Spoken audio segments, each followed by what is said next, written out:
नमस्कार। आपका अखबार के इस अंक में आपका स्वागत है। मैं हूं प्रदीप सिंह। पहलगाम की घटना जो 22 अप्रैल को हुई, 26 निर्दोष लोग उनका धर्म पूछकर मार दिए गए। उसके बाद से देश में जिस तरह की प्रतिक्रियाएं आ रही हैं, जो बयान आ रहे हैं, जो घटनाएं हो रही हैं, वो बता रहे हैं कि हमारे देश का सिस्टम किस तरह से अंदर से सड़ चुका है, किस तरह से ये पूरा सिस्टम सनातन विरोधी और हिंदू विरोधी हो चुका है, किस तरह से यहाँ के नेता धर्मनिरपेक्षता, गंगा जमुनी तहजीब, इन सब के नाम पर हिंदुओं के साथ भेदभाव कर रहे हैं, धोखा कर रहे हैं और उनके ऊपर अत्याचार कर रहे हैं।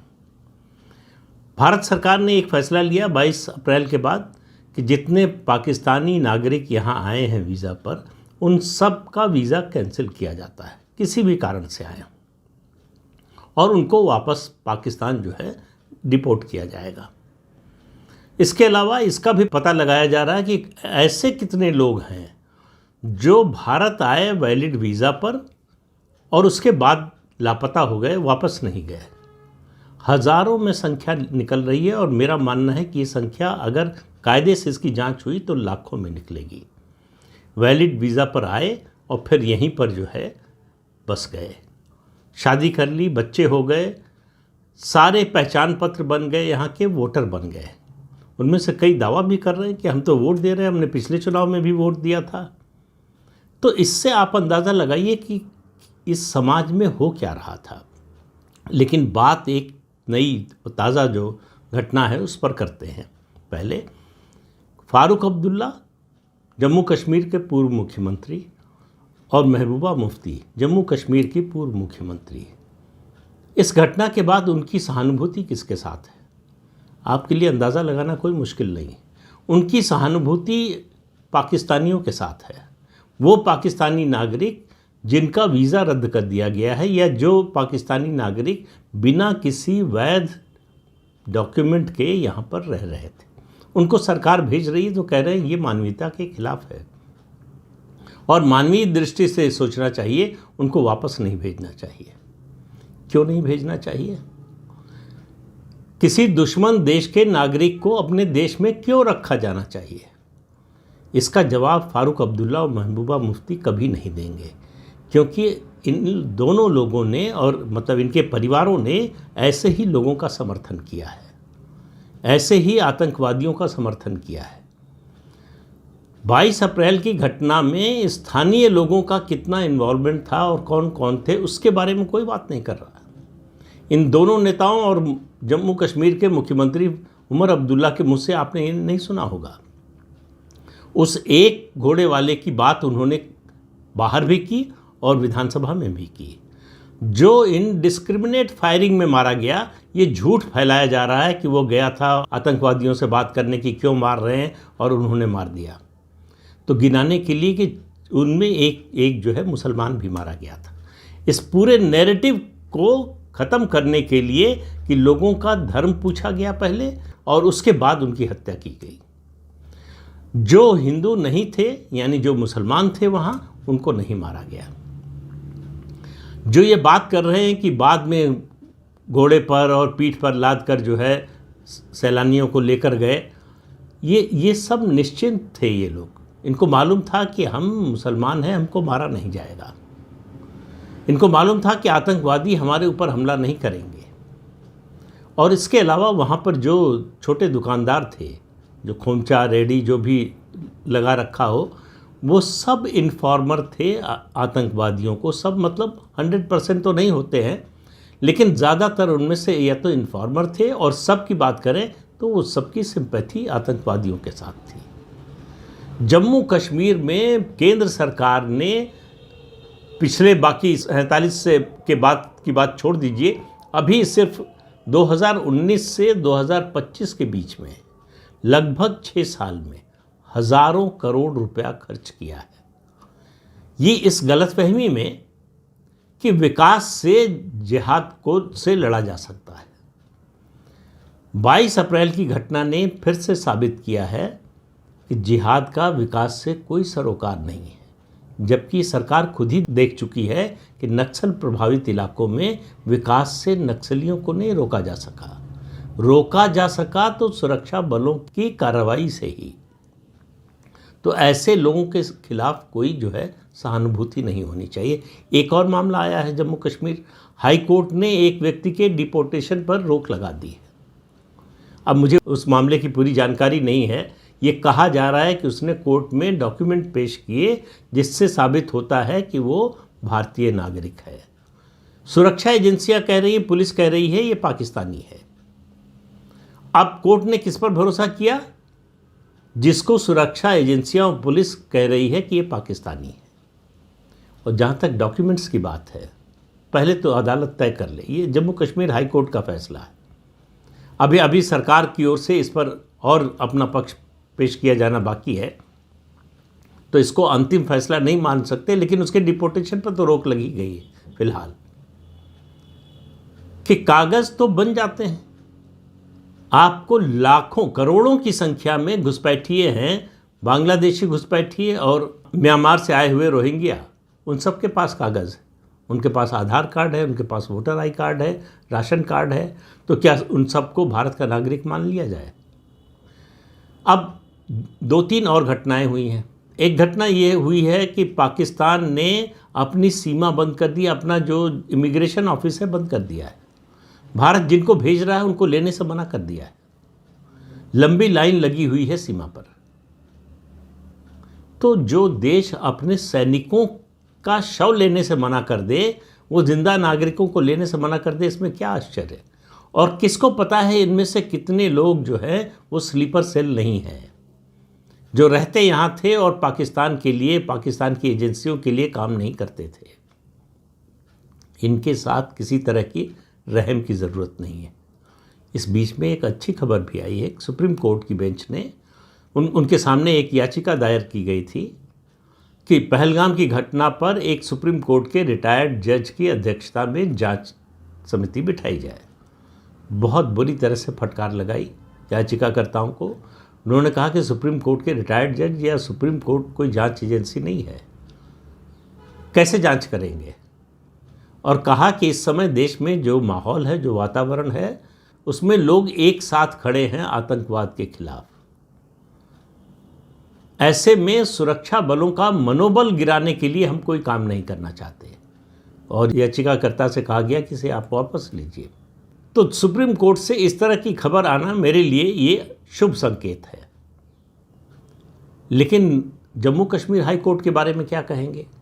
अभी मैं उस पर कोई निश्चयात्मक टिप्पणी नहीं करना चाहता क्योंकि उस मामले का अंतिम फैसला नहीं हुआ है।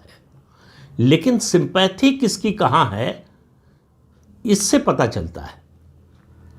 2 नेता जो मुख्यमंत्री रह चुके हैं उस राज्य के, और फारूक अब्दुल्ला तो कई बार रह चुके हैं और ख़ानदानी रूप से मुख्यमंत्री हैं वो।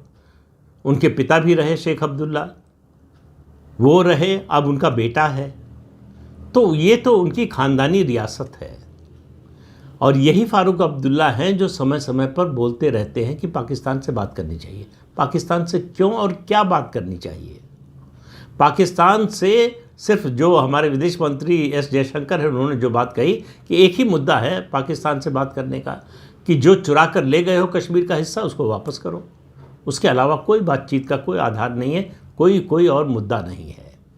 लेकिन ये सीधी सी बात फारूक अब्दुल्ला जैसे लोगों को समझ में नहीं आती। फारूक अब्दुल्ला हों या महबूबा मुफ्ती हों, इन लोगों की सहानुभूति अलगाववादियों और आतंकवादियों के साथ है। ये जब बुरी तरह से घिर जाते हैं, सवार होने लगते हैं, तब ये अलतकैया का सहारा लेते हैं। तब ये राष्ट्र प्रेम की बात करने लगेंगे, तब देश की एकता अखंडता की बात करने लगेंगे।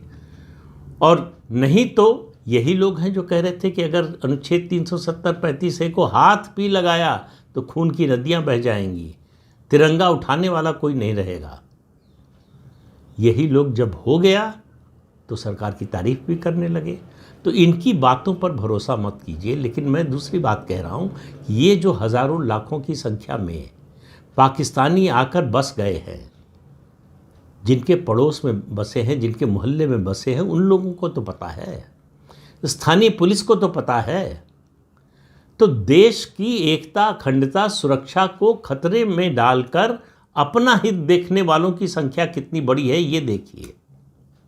इससे समझिए, जो लोग हैं जिस भी मोहल्ले में, जिस भी इलाके में, गांव में, ऐसा संभव ही नहीं है कि उस इलाके की पुलिस को पता ना हो, लेकिन कभी बताने की ज़रूरत नहीं समझी। दिल्ली में ही 5,000 ऐसे लोगों की पहचान की गई है, आईबी ने सूची दी है।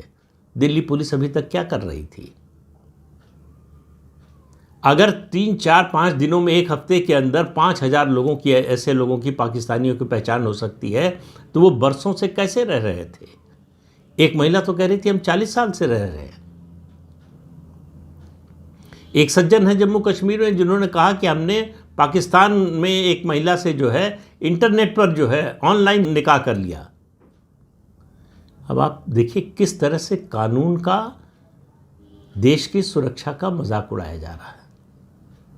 लेकिन मुझे इन लोगों से ज़्यादा शिकायत नहीं है जो ऐसा कर रहे हैं। ये तो इनका उद्देश्य है, ये तो करना ही चाहते हैं। ये दुश्मन है हमारे, तो दुश्मन से आप किसी तरह की अपेक्षा नहीं कर सकते। लेकिन जो इनका साथ दे रहे हैं, ऐसे दुश्मनों की पहचान करना बहुत ज़रूरी है। इन आस्तीन के सांपों की पहचान करना और इनको न्यूट्रलाइज करना बहुत ज़रूरी है। जब तक ये नहीं होगा तब तक सरकार किसी की रहे, सिस्टम इन्हीं का रहेगा। द कश्मीर फाइल्स में इसी सिस्टम का जिक्र किया गया था। जितनी बड़ी संख्या में पिछले 5, 5.5 साल में जम्मू कश्मीर से पुलिस और प्रशासन से निकाला गया है लोगों को, आतंकवादियों के समर्थक थे। मैं कह रहा हूं उनको सिर्फ नौकरी से क्यों निकाला गया? उनको गिरफ्तार करके देशद्रोह का मुकदमा चलना चाहिए और कड़ी से कड़ी सज़ा मिलनी चाहिए। देशद्रोह की सज़ा फांसी से कम नहीं होनी चाहिए। जब तक इस तरह का कानून नहीं बनेगा, जब तक इस तरह की कार्रवाई नहीं होगी, ये सिलसिला रुकने वाला नहीं है। ये आगे चलकर बढ़ने ही वाला है। ये बीमारी और बढ़ने वाली है, क्योंकि जब समाज का एक वर्ग राष्ट्रहित पर व्यक्तिगत हित को वरीयता देता है, तब ऐसी स्थितियां पैदा होती हैं। तो इन सभी लोगों को की पहचान ज़रूरी है कि ये आतंकवादियों की, पाकिस्तानियों के मददगार कौन लोग हैं, क्यों कर रहे थे। इनके खिलाफ भी कानूनी कार्रवाई होनी चाहिए। देखिए, कानून का असर तब तक नहीं होता जब तक जो अपराध कर रहे हैं, कानून तोड़ रहे हैं, उनके मन में कानून का डर ना हो। हमारे देश में समस्या यही है कि ऐसे अपराधियों और ऐसा काम करने वालों के मन में कानून का कोई डर नहीं है। उनको मालूम है या तो जान पहचान या पहुंच के आधार पर या पैसा देकर अपना काम करा लेंगे। तो अगर आप पैसा देकर देश के विरोध में काम करा लेंगे, ये अगर आपका आत्मविश्वास है, तो आप समझिए हम आप कितने बड़े खतरे में हैं। तो मैं बार बार कह रहा हूं कि अपने आस पड़ोस में, मोहल्ले में, शहर में, गांव में अगर ऐसे संदिग्ध लोग हैं तो उनकी शिकायत कीजिए, पुलिस को बताइए। पुलिस स्थानीय न सुने तो ऊपर बताइए, कोई न सुने तो कम से कम सोशल मीडिया पर ये जानकारी दीजिए। बात हमारी आपकी व्यक्तिगत सुरक्षा की नहीं है, बात देश की सुरक्षा की है और इसमें कोई समझौता नहीं होना चाहिए। और सरकार को भी चाहिए कि जल्दी से जल्दी इस तरह के मामलों में कानून में बदलाव करे और कड़ी सज़ा का प्रावधान करे, क्योंकि देश की एकता, अखंडता और सुरक्षा, इससे बड़ा कोई मुद्दा नहीं हो सकता। जो इसको खतरे में डालता है उसके साथ कोई सहानुभूति, कोई रहम, कुछ नहीं होना चाहिए। ये देश के दुश्मन हैं, ये समाज के दुश्मन हैं, ये लोगों के जान के दुश्मन हैं। ऐसे लोगों के साथ अगर आप सहानुभूति करेंगे, और मैं बार बार चाणक्य का वो नीति वाक्य दोहराता हूँ कि दोस्त को 2 मौके देने चाहिए, दुश्मन को 1 मौका देना चाहिए और गद्दार को कभी मौका नहीं देना चाहिए। तो ये देश के गद्दार हैं। इन गद्दारों को मौका देंगे तो हमारे पास पछताने के अलावा और कुछ बचेगा नहीं। तो ये समय जागने का, जागृति का है, जगाने का है लोगों को, ये समझाने का कि देश अगर बचेगा तभी हम आप बचेंगे। तो इस अंक में इतना ही। अगले अंक में फिर मिलेंगे किसी नए मुद्दे के साथ। तब तक के लिए अनुमति दीजिए। आपसे अनुरोध है कि ये चैनल देखिए, शेयर कीजिए, लाइक कीजिए और सब्सक्राइब जरूर कीजिए। नमस्कार।